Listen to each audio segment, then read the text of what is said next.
Assalamualaikum warahmatullahi wabarakatuh. Selamat pagi dan salam sejahtera untuk kita semuanya. Perkenalkan, saya Dinda Febrina, Sarjana Pendidikan Magister Pendidikan Ekonomi, salah satu dosen pada program studi Pendidikan Ekonomi, Fakultas Pendidikan Ilmu Pengetahuan Sosial dan Bahasa, Institut Pendidikan Tapanuli Selatan.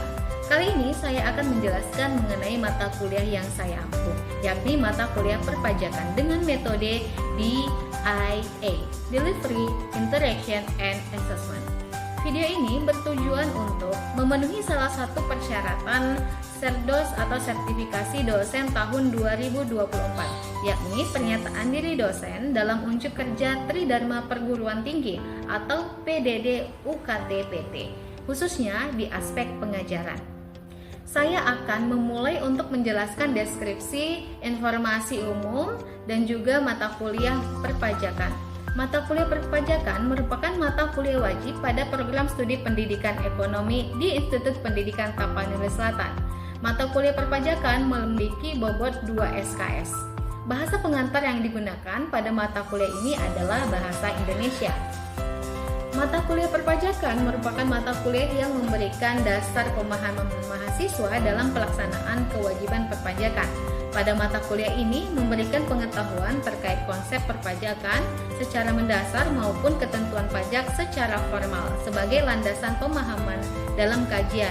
Berikutnya mengenai pengkajian tentang jenis-jenis perpajakan yang berlaku di Indonesia. Dengan penyelenggaraan mata kuliah perpajakan di program studi Pendidikan Ekonomi Institut Pendidikan Tapanuli Selatan, diharapkan dapat tercipta wahana pembelajaran bagi para mahasiswa untuk mengetahui, memahami, dan mengkaji. Selanjutnya memecahkan masalah terkait perpajakan di Indonesia dalam perspektif pembangunan bangsa. Referensi yang digunakan berasal dari e-book dan juga buku perpajakan, serta berbagai sumber yang terkait dengan mata kuliah perpajakan. Mata kuliah ini mengutamakan kolaborasi dan keaktifan mahasiswa, serta diskusi kelompok dan studi kasus. Pelajaran mata kuliah perpajakan terdiri dari 16 pertemuan, yakni di pertemuan ke-8 diadakan UTS, selanjutnya di pertemuan ke-16 diadakan UAS atau ujian akhir semester. Metode pembelajaran bergantung pada bahan serta kajian pembelajaran. Evaluasi pembelajaran perpajakan didapatkan melalui kehadiran 10%, praktik 15%, sikap 10%, tugas 15%, UTS 20%, dan UAS 30%. Demikian informasi yang dapat saya sampaikan mengenai mata kuliah perpajakan program studi S1 Pendidikan Ekonomi Institut Pendidikan Tapanuli Selatan. Berikutnya adalah cuplikan proses pembelajaran yang saya lakukan di kelas. Selamat menyaksikan.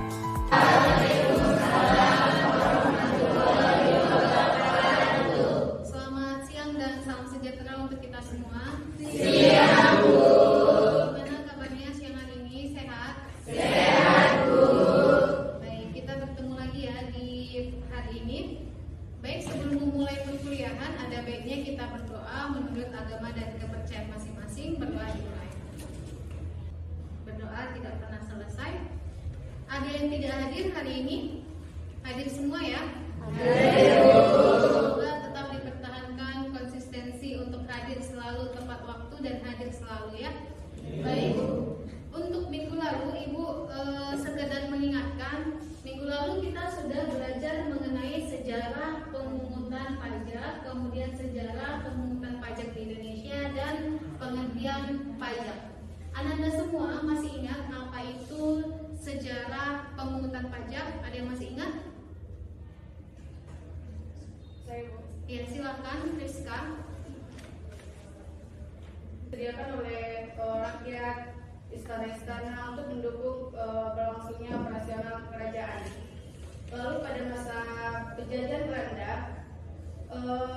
perpajakan ini mengalami modernisasi, yaitu dengan penerapan tarif yang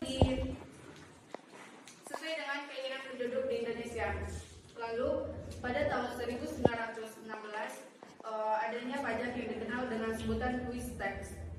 Quiz Tax itu yaitu pajak yang berlaku dan dikenakan bagi seluruh masyarakat ataupun warga suatu negara yang menempati suatu wilayah atau lokasi tersebut. Lalu pada tahun 1920 ada pajak yang diperkenalkan yaitu pajak emas. penghasilan, dan pada tahun 1925 diperkenalkan juga pajak perseroan atau pajak yang sekarang dikenal dengan pajak penghasilan badan.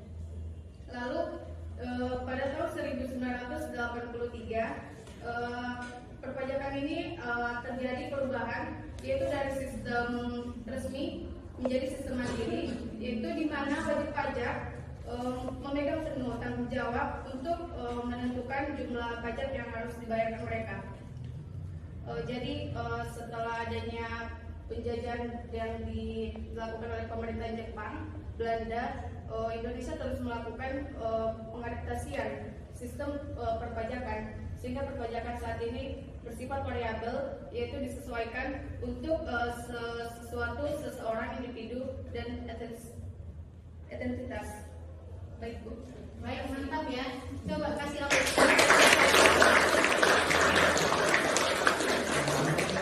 Baik, minggu lalu kita sudah belajar juga mengenai apa itu pajak ya. Masih ingat apa itu pajak? Ya, silakan Cynthia sana.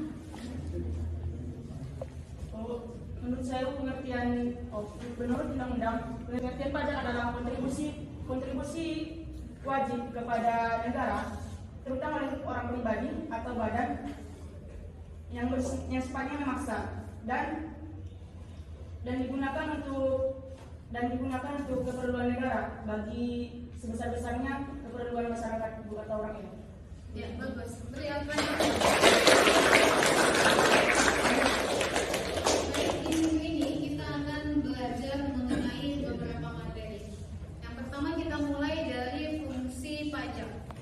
Jadi pajak itu ternyata memiliki beberapa fungsi. Yang pertama adalah fungsi budgeter atau fungsi anggaran. Fungsi budgeter atau anggaran berasal dari kata budget. Budget berarti anggaran kan. Jadi pajak itu berfungsi untuk membiayai pengeluaran negara. Jadi pajak itu dipungut kepada rakyat itu nantinya berfungsi sebagai pembiayaan atau sumber dari APBN. Jadi saat ini alokasi terbesar dari atau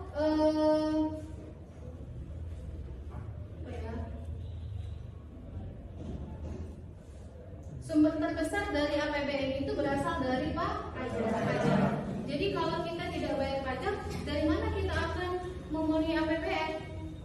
Nah, jadi itu ya fungsi dari pajak yang pertama, budgeter atau anggaran. Pajak itu dipungut kepada rakyat untuk membiayai pengeluaran negara. Seperti apa contoh pengeluaran negara? Misalnya pembayaran gaji pegawai, pembangunan infrastruktur, pembangunan sekolah, jalan, apalagi ya, rumah sakit, dan semuanya untuk sebesar-besar kemakmuran rakyat. Kemudian yang kedua ada namanya fungsi reguler. Fungsi reguler apa? Ada yang tahu nggak apa itu fungsi reguler?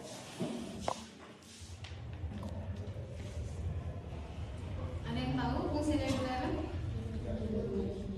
Jadi fungsi reguler itu berfungsi sebagai pengatur ya, mengatur aktivitas masyarakat. Misalnya pajak digunakan atau pajak ditetapkan kepada pajak minuman keras yang tinggi gitu kan. Kenapa dibuat pajak terhadap miras tinggi? Agar konsumsi miras di Indonesia itu rendah. Atau misalnya ditiadakannya pajak terhadap ekspor. Gunanya untuk apa? Agar banyak masyarakat yang melakukan ekspor. Atau misalnya pajak terhadap impor barang modal ke luar negeri itu 0 rupiah misalnya atau kecil. Agar kenapa? Agar kita bisa menggunakan modal tersebut untuk usaha dan sebagainya. Jadi reguleran itu digunakan untuk mengatur ya, mengatur masyarakat yang pajak itu digunakan untuk mengatur supaya tidak terjadi hal-hal yang tidak diinginkan. Kemudian fungsi stabilitas. Nah, fungsi stabilitas ini maksudnya berasal dari kata stabil. Agar tidak banyak uang yang beredar di masyarakat sehingga tidak terjadi inflasi, maka dilakukanlah pemungutan terhadap pajak agar tidak banyak uang yang beredar. Jadi pajak itu gunanya apa? Salah satunya berfungsi untuk apa? Untuk menstabilkan keuangan yang beredar di masyarakat.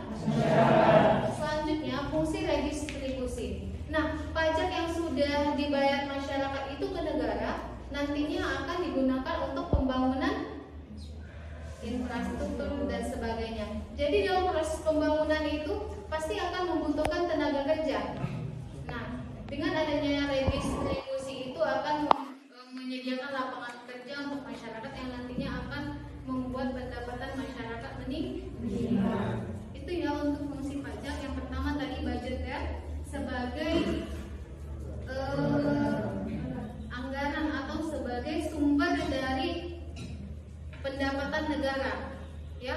Jadi saat ini pendapatan negara terbesar itu berasal dari pajak. Makanya kita harus membayar pajak. Kemudian yang kedua tadi reguleran, artinya berfungsi sebagai mengatur kegiatan-kegiatan masyarakat. Misalnya tadi seperti yang dijelaskan, supaya tidak banyak konsumsi terhadap miras, makanya pajak terhadap miras itu ditinggikan. Atau agar banyak orang yang melakukan ekspor, pajak terhadap ekspor itu diadakan gitu ya. Selanjutnya kita ke syarat pemungutan pajak. Ada 5 syarat pemungutan pajak. Salah satunya yaitu pajak atau pemungutan pajak itu harus adil. Bagaimana maksud dari adil? Ada yang tahu gimana maksud dari adil? Jadi maksud dari syarat pemungutan pajak itu harus adil. Misalnya si Saldi memiliki pendapatan 10 juta per bulan. Kemudian Rusdi memiliki pendapatan 5 juta per bulan. Di mana letak keadilannya di sini? Letak keadilannya di sini yaitu kita menetapkan pajak terhadap mereka itu sesuai dengan pendapatan mereka. Jadi tidak menyamaratakan pendapatan pemungutan pajak terhadap mereka. Misalnya kalau yang 5 juta pendapatannya 5 juta, pajak yang ditetapkan misalnya 200.000, atau yang 10 juta jadi 400.000 gitu ya. Jadi di situ letak keadilannya. Pemungutan pajak itu kepada wajib pajak sesuai dengan pendapatannya, sesuai dengan penghasilannya. Kemudian yang kedua itu pemungutan pajak itu berdasarkan undang-undang. Jadi negara sebagai pemungut pajak itu tidak boleh sesuka hati untuk melakukan pemungutan pajak.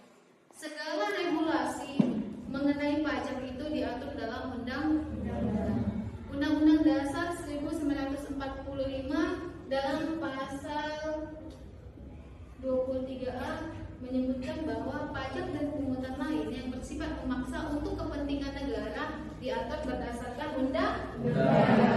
Nah, jadi aturan mengenai perpajakan ini diatur dalam undang-undang. Sehingga untuk apa diatur dalam undang-undang? Agar jelas. Jadi kalau misalnya ada wajib pajak yang menunda-nunda atau tidak membayar pajak, bisa ditetapkan atau bisa terikat oleh aturan undang-undang. Dan begitu juga dengan pemungut pajak, tidak sesukanya melakukan pemungutan pajak. Itulah gunanya dilakukan atau diikat dengan peraturan atau undang-undang. Kemudian tidak mengganggu perekonomian.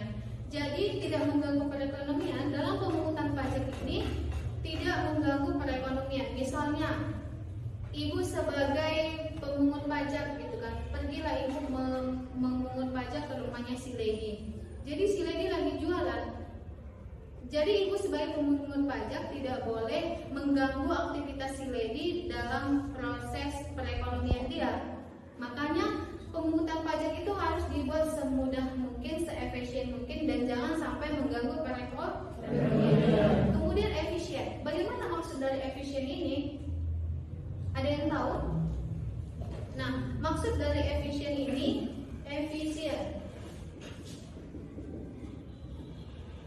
Efisien ini maksudnya biaya yang dikeluarkan untuk melakukan pemungutan pajak harus lebih rendah dibanding dengan yang didapat.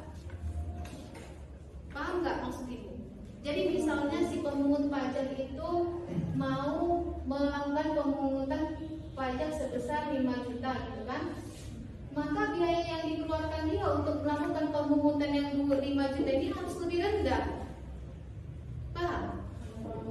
Jadi biaya yang dikeluarkan untuk melakukan pemungutan pajak harus lebih rendah.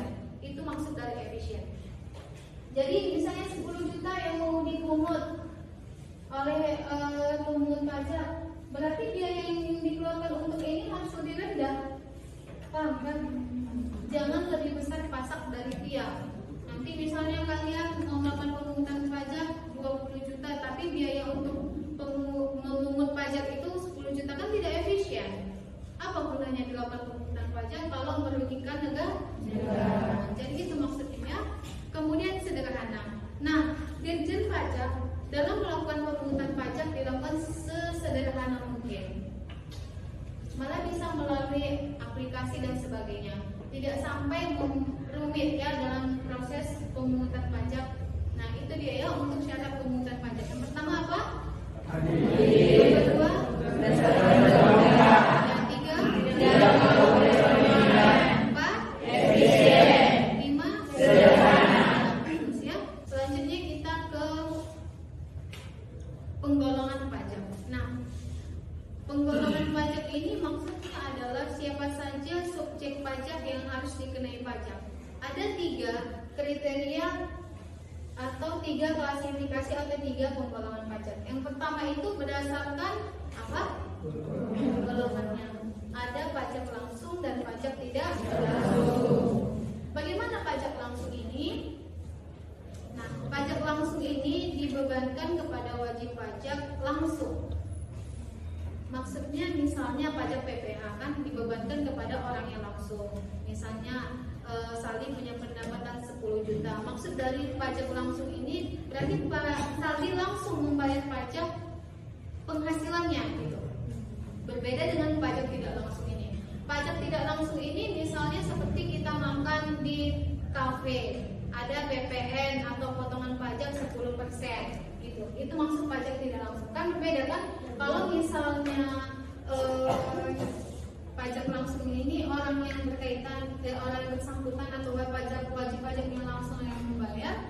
Tapi kalau yang tidak langsung ini dari orang lain gitu. Misalnya kita nongkrong di Sada Warkop gitu kan, kita menghabiskan Rp100.000 untuk beli kopi dan sebagainya dan dikenai dengan PPN 10%. Jadi yang 10% itu berapa jadinya dari yang 100.000?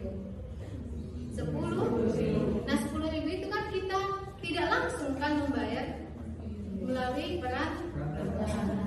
Kemudian pajak berdasarkan pemungut pajak. Nah ini pajak berdasarkan pemungut pajak ini ada 2.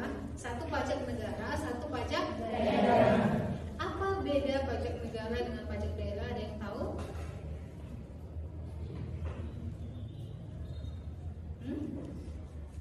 Nah pajak negara ini dia dipungut oleh negara langsung, seperti atau dipungut oleh Dirjen Pajak langsung.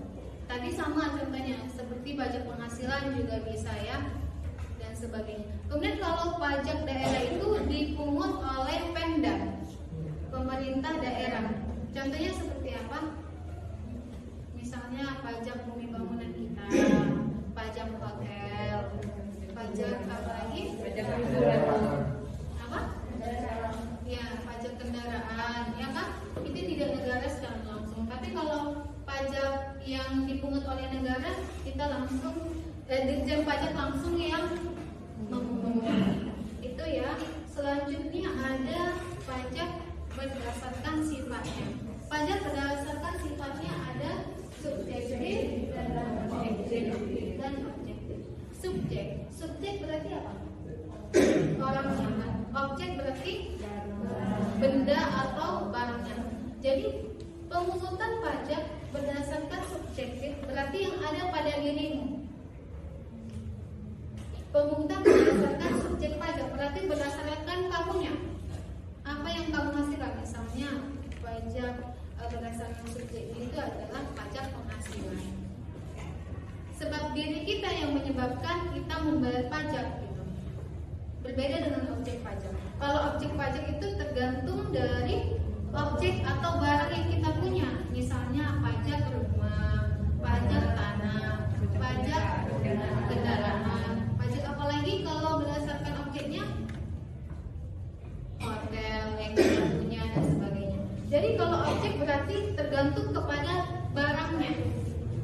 Kalau subjek berarti yang ada pada orang. Bagus ya.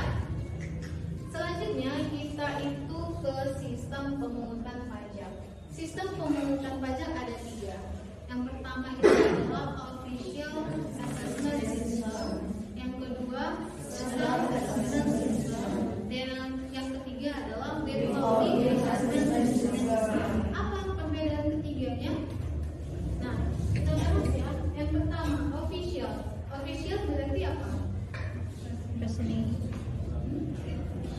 Official assessment system ini gimana? Ada yang tahu nggak?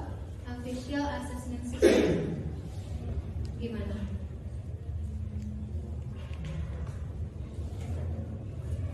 Ayo, siapa yang tahu? Ibu kasih reward ya. Ada yang tahu? Official assessment system apa?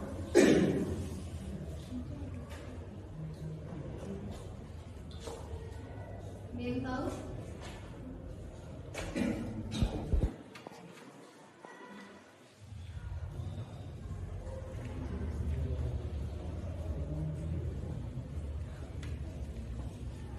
Ya silakan Rahmat. Jadi official assessment system ini ya pengurus pajak yang datang ke kita yang menghitung pajak kita berapa, Bu. Jadi dari pajaknya, dari orang pajaknya yang datang menghitung pajak kita berapa, Bu. Bagus ya. Kemudian kalau self assessment system gimana? Self assessment system ini kita sendiri yang datang membayar pajak, kita sendiri yang menghitung berapa pajak kita yang harus kita bayarkan kepada negara. Kemudian yang ketiga withholding. Withholding ini dari pihak ketiga, misalnya dari gaji kita kan dibayar dari misalnya dari manajer perusahaan, jadi dari perusahaannya langsung motong gaji kita untuk bayar pajak. Ya, bagus ya. Selanjutnya ada pendapat lain? Ya, berikan dulu apa sih?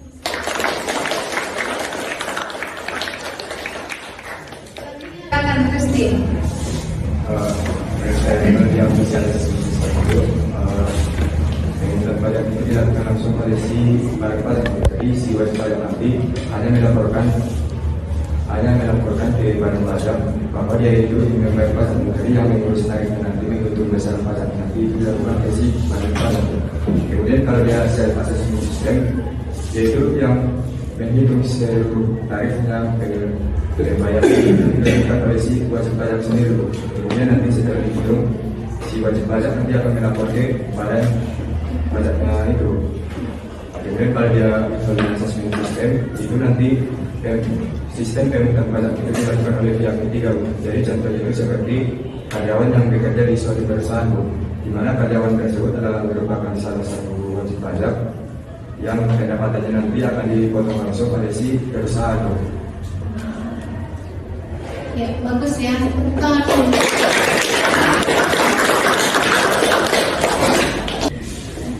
Ya. Ini semester 5 ya. Iya. Pintar semuanya ya. Itu dia ya untuk sistem pemungutan pajak. Kalau official assessment system itu berarti pihak pajaknya langsung akan dihitung pajak. Kemudian kalau self berarti diri kita sendiri yang menghitung. Kemudian kalau withholding adalah pihak ketiga. Kemudian untuk tugas, kita punya tugas minggu depan yang harus kalian kerjakan hari ini dan dikumpul minggu depan. Silahkan kalian buat kelompok yang terdiri dari 3 orang ya. Kemudian apa tugasnya? Kalian silakan diskusikan hal-hal di bawah ini bersama kelompok. Observasi wajib pajak di sekeliling kamu, kemudian kamu lakukan observasi ke wajib pajak atau badan usaha juga boleh, orang pribadi juga boleh. Kemudian kamu golongkan dia pengenaan pajaknya pajak mana? Tadi kan ada kan pajak menurut sifatnya, menurut apa lagi? Golongannya, menurut pengutnya ya. Jadi kamu golongkan nanti apakah dia termasuk ke wajib pajak berdasarkan sifatnya atau objeknya dan sebagainya. Kemudian kamu tanyakan kepada wajib pajak yang kamu observasi, baik wajib pajak orang pribadi ataupun wajib pajak badan, kamu tanya ke mereka memakai sistem pemungutan pajak apa? Apakah memakai sistem self assessment, withholding assessment, atau official assessment? Kemudian itu ya, kita sudah sampai ke penghujung materi. Selanjutnya yaitu kesimpulan materi ya. Anak-anak semua ada yang bisa menyimpulkan tidak materi kita di minggu ini? Silakan. Iya. Silakan, Mak. Jadi kesimpulan yang bisa saya dari materi pada hari ini yaitu yang pertama kita belajar mengenai fungsi pajak.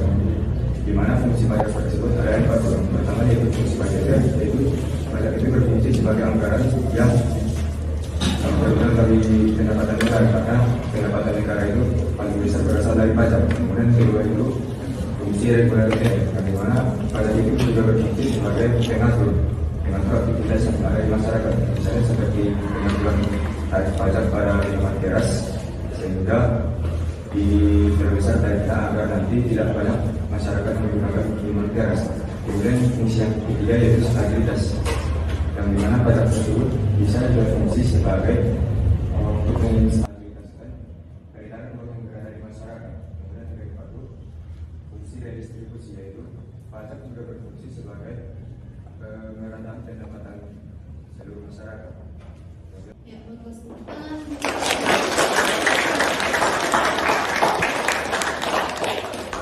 Baik, itu dia ya materi kita hari ini. Tadi dimulai dari fungsi pajak, ada 4 ya, fungsi budgeter, fungsi reguler, kemudian fungsi stabilitas dan fungsi redistribusi pendapatan. Kemudian yang kedua yaitu kita belajar mengenai asas pemungutan pajak, ada asas domisili, kemudian asas kebangsaan dan asas umum. Kemudian syarat pemungutan pajak ada 5 tadi, bersifat adil, kemudian berdasarkan undang-undang. Yang ketiga tidak memberatkan perekonomian, tidak memberatkan atau tidak apa? Perekonomian. Keempat efisien, seefisien mungkin. Kemudian yang kelima sederhana. Dan yang terakhir yaitu sistem penanggulangan bencana di Indonesia ada 3 yaitu self assessment system, official assessment system, dan